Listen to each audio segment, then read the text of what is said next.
और सीधे रुक कर लेते हैं बेरमो का। मौजूद है हमारे सहयोगी विपिन। विपिन, देखिए अब चुनाव प्रचार के कुछ ही दिन बचे हैं और सभी दलों ने अपनी अपनी पूरी ताकत झोंक दी है। एक तरफ सीएम ने प्रचार कमान संभाल रखी है तो दूसरी तरफ एनडीए की एकजुटता भी नजर आ रही है प्रचार अभियान में। जी बिल्कुल आरती, तकरीबन 60 घंटे का समय अब बचा हुआ है इस उपचुनाव के लिए। चुनाव प्रचार का 1 तारीख को दोपहर 3 बजे चुनाव प्रचार का शोर जो है वो थम जाएगा। उससे पहले लगातार चाहे वो एनडीए का कुनबा हो या फिर यूपीए का कुनबा हो, दोनों तरफ से जो स्टार हैं यहाँ के प्रचारक वो लगातार यहाँ पर कैंपेन कर रहे हैं। मुख्यमंत्री की 2 चुनावी सभाएं हो गई है। इसके अलावा अगर आज की बात करें तो कांग्रेस उम्मीदवार अनूप सिंह के पक्ष में राज्य के ग्रामीण विकास मंत्री आलमगीर आलम की चुनावी सभाएं हैं। पूर्व मुख्यमंत्री मधु कोड़ा, उनकी पत्नी जो चाईबासा से कांग्रेस की सांसद गीता कोड़ा, उनका यहां पर कार्यक्रम तय किया गया है। इसके अलावा जो राज्य के अन्य कांग्रेस के बड़े नेता हैं उनका कार्यक्रम भी तय है। इसके अलावा बीजेपी की तरफ से पार्टी के कई विधायक और सांसद लगातार यहाँ पर मोर्चा संभाल रहे हैं। बीजेपी प्रदेश अध्यक्ष दीपक प्रकाश, बाबूलाल मरांडी, पूर्व मुख्यमंत्री रघुवर दास, पूर्व मुख्यमंत्री साहब जो केंद्र में मंत्री अर्जुन मुंडा, इन लोगों का भी चुनावी कार्यक्रम इस क्षेत्र में हो चुका है। तो बचे हुए समय में ज्यादा से ज्यादा मतदाता तक कैसे पार्टी के लोग पहुंच सके, अपने उम्मीदवार की बातों को पहुंचा सके, इसको लेकर अब धरातल पर काम स्पष्ट तौर पर दिखाई दे रहा है। और ये भी चीजें स्पष्ट अब नजर आ रही है कि 3 तारीख को होने वाले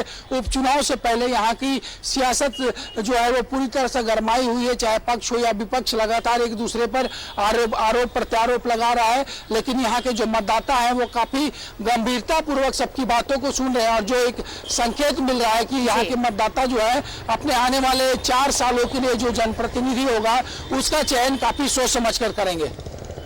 बिल्कुल सोच समझकर करेंगे। और देखिए इसीलिए लगातार दुमका में रहकर भी मुख्यमंत्री लगातार बेरमो भी आए, कल भी उन्होंने सभाएं की। और दूसरे जो बाकी नेता हैं महागठबंधन के वो भी जीतोड़ मेहनत कर रहे हैं प्रचार अभियान के लिए, लेकिन बीजेपी भी कोई कोर कसर नहीं छोड़ना चाहती। एनडीए भी पूरा दमखम लगा रहा है ताकि योगेश्वर महतो बाटुल जो हैं उनको मौका मिल सके इस बार। और इसीलिए ये प्रचार अभियान अब चरम पे कहें तो गलत नहीं होगा।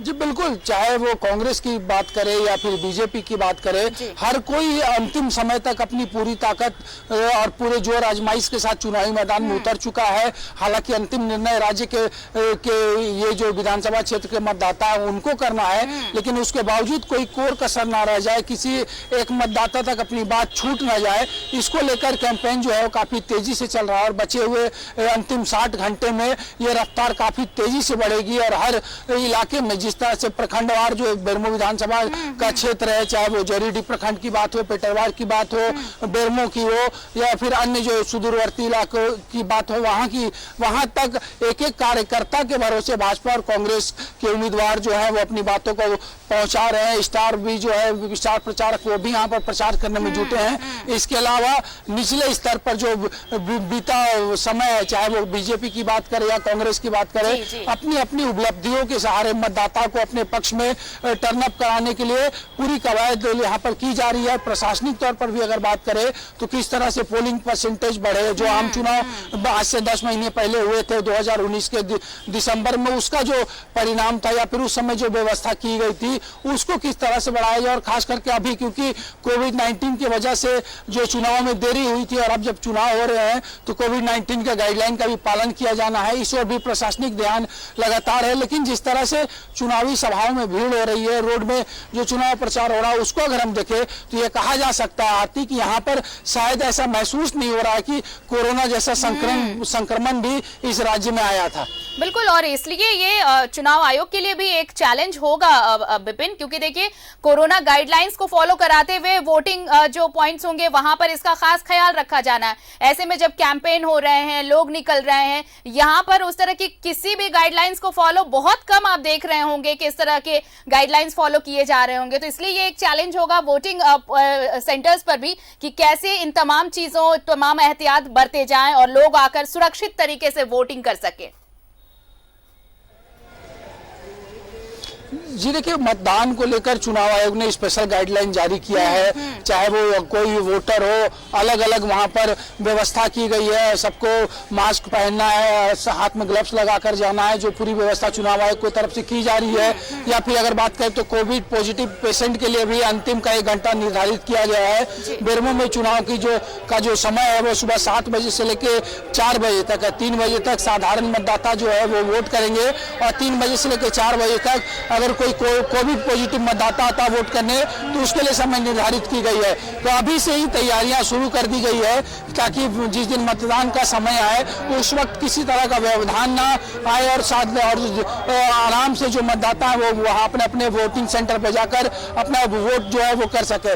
इसके अलावा जो यहाँ पर चर्चा का विषय बना हुआ आरती जो बातें आ रही है कि संभवतः 1 तारीख जो चुनाव प्रचार का अंतिम दिन है उस दिन जो राजस्थान के पूर्व उप मुख्यमंत्री और पूर्व प्रदेश अध्यक्ष सचिन पायलट उनकी सभा यहाँ पर हो सकती है। गुजरात के कार्यकारी अध्यक्ष हार्दिक पटेल की सभा भी करवाने की कोशिश झारखंड कांग्रेस की तरफ से लगातार की जा रही है।